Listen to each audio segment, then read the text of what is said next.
Oh, sorry if I got tangled up there.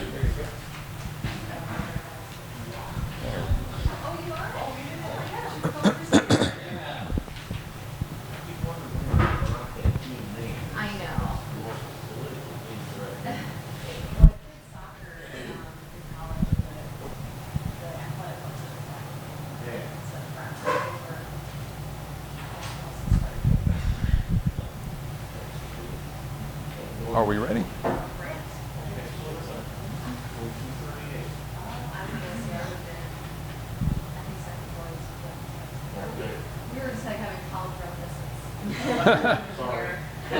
Oh, don't.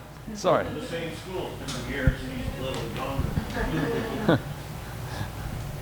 Welcome. Thank you all for being here. We're honored and grateful to have you with us. We're also grateful to the Quoin State Fairgrounds for hosting us. My name's Matt Meacham. I'm a program manager with Illinois Humanities based in our southwestern office in Edwardsville. We're a nonprofit organization that serves as the Illinois affiliate of the National Endowment for the Humanities. On the back of your program is a description of who we are and what we do, and if any of it interests you, please talk with me or one of the other Illinois Humanities staff members who are here, Paul DeRica, our Director of Programs, and Kay Ripplemeyer-Tippy, our Program Representative for Southern Illinois. I thank them for their help as well, very much. Yes, absolutely. This event is part of a series called The Country and the City, Common Ground in the Prairie State. The series consists of text-based panel discussions with audience participation about issues that affect both urban and rural Illinois communities. The complex, sometimes tense relationship between Illinois' major cities and its rural areas has been a significant theme throughout its history from long before it became a state 2 centuries ago up to the present. One of the goals of this series is to foster communication between rural and urban Illinoisans. On your way in, I think you received a sheet of paper containing 2 questions. Am I right about that? Okay, great. We invite you to write your answers to those questions and return them to us after the discussion, if you like. We'd like to share them with other participants in this series and possibly on our website or social media. If you'd rather we not share them, that's perfectly okay. Just make a note of that. The subject of this evening's discussion is the changing local media landscapes of rural and urban communities, and there have been a number of significant changes in the media landscape of Perry County and Franklin County and various places throughout southern Illinois over the past couple of decades, and that's why we chose DuQuoin as the location for this program. Let me point out just a few things in the printed program. One, the text to which we'll be referring during the discussion is on page 6. It's a recent article published by the Associated Press, and we might make reference to that at various points during the evening.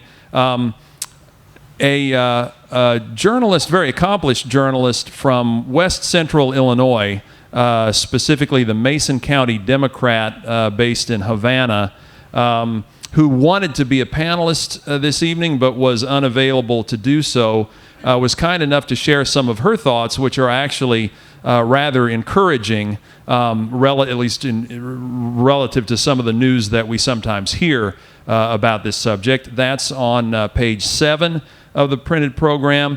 And I also wanted to mention that we included a brief tribute to journalists in general here in southern Illinois who serve this region admirably. 3 in particular, Irv Copey, Dan Malkovich, and Virginia Marmaduke, who are really iconic figures in the media in this part of the country. We wanted to honor their memories, so they're mentioned in the printed program. We're honored to have 4 thoughtful panelists to help us address this topic. Their biographical information appears in the program. Everyone is welcome to participate. All opinions are welcome, including opinions that might differ from those expressed by the panelists. We just encourage you to treat others as you would wish to be treated. It's a privilege to introduce the moderator of this discussion, Kelly Covey, principal of the Covey Group in Chicago. Kelly's widely respected for her skill in leading discussions of complex subjects. She's knowledgeable about social issues affecting cities, but familiar with rural culture also, and she's both deeply insightful and deeply caring. Please welcome Kelly Covey. Let me just mention to the panelists, we have a microphone on either side here. If you would, just make sure you hold it relatively close to your mouth, and that will make a big difference. Thank you. Well, hi, everyone. It's a pleasure to be here again. My name is Kelly, and I'm really happy to be moderating this discussion and talking to all these wonderful people who I did have a chance to talk to yesterday, so I'm very much looking forward to hearing them again, but also hearing them in conversation with one another.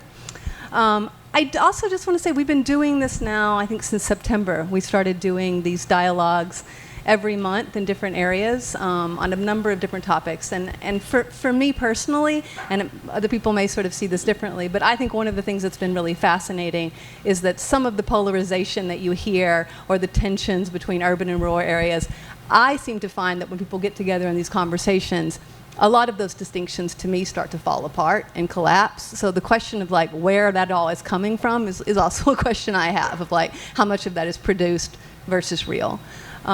But having grown up in a small town in Texas and then lived in Buffalo, New York, in Devils Lake, North Dakota, in Ann Arbor, and then in Chicago for the last 16 years, I feel like it's a real dream for me to think that people from different backgrounds and communities could come together like this. So again, it's an honor to be here. The panelists, I'm going to ask you all just to briefly introduce yourselves. So maybe just your name, community you're from, a little bit about what you do there, just briefly. And then for those of us who are interested in this topic, some may be more informed than others, what is a question that you feel like people who are interested in this topic ought to be asking? Okay. Okay. I'm Kim Bellware. I'm from Chicago. I'm a freelance reporter there, and I also am a year-long reporting resident with City Bureau, which is a a civic journalism lab that serves primarily the south and west sides of the city. And I think I would want people to ask about what they can do to be partners with their news organizations in their communities, not just consumers, but also partners. Thank you.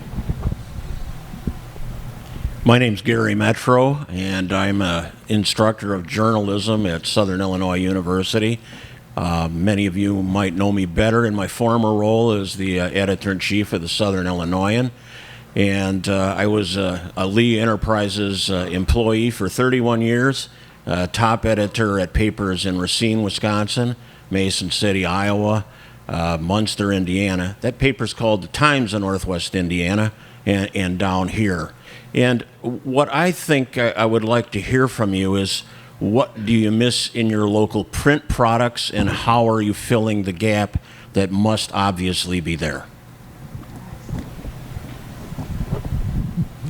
And my name is Jeff Egbert. I'm the co-owner, publisher of the Pinckneyville Press, the Quoin Weekly.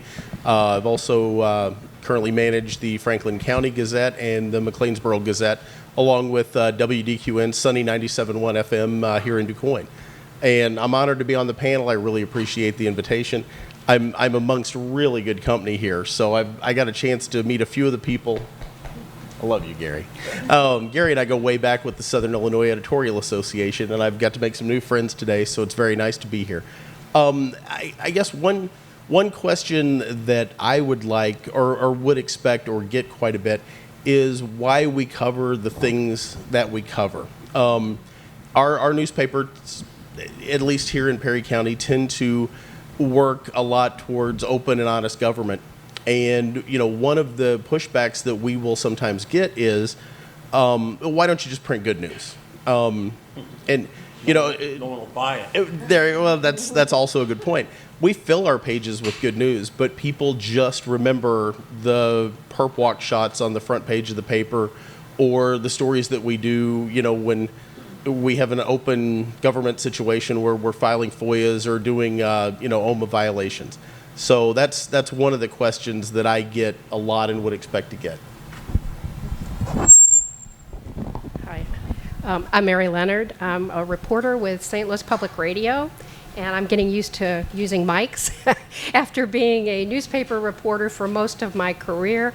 About 5 years ago, the news organization that I worked with merged with St. Louis Public Radio, and I became a radio reporter. So the whole mic thing is still a little new to me, but I'm glad to be here. I appreciate very much being a part of this panel. Even though I work for St. Louis Public Radio, the fact of the matter is I'm a lifelong Illinoisan. I've never lived in Missouri. I've always lived on the east side of the river. I live in the Metro East, and I used to, at one point, worked at the Belleville News-Democrat.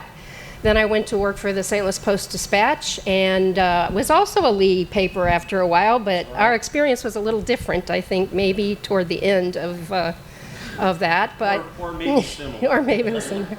But I took a buyout when some of the, and you probably are very familiar with the fact that news organizations have been shrinking in staff, and some of the corporations that had taken over big dailies were buying out people. That was before layoffs started. I was very fortunate. I took a buyout. I went. I may give you more detail a little later. Sure. And so then I went online with a nonprofit called the St. Louis Beacon, and then we merged in 5 years ago and became St. Louis Public Radio. The question that I would have if I were you, there's so much talk these days about journalists being the enemy of the people and fake news. I guess I would just ask you, what do you think about that? And have you talked to us about what we think about that? And, how do we get beyond that? Thank you so much.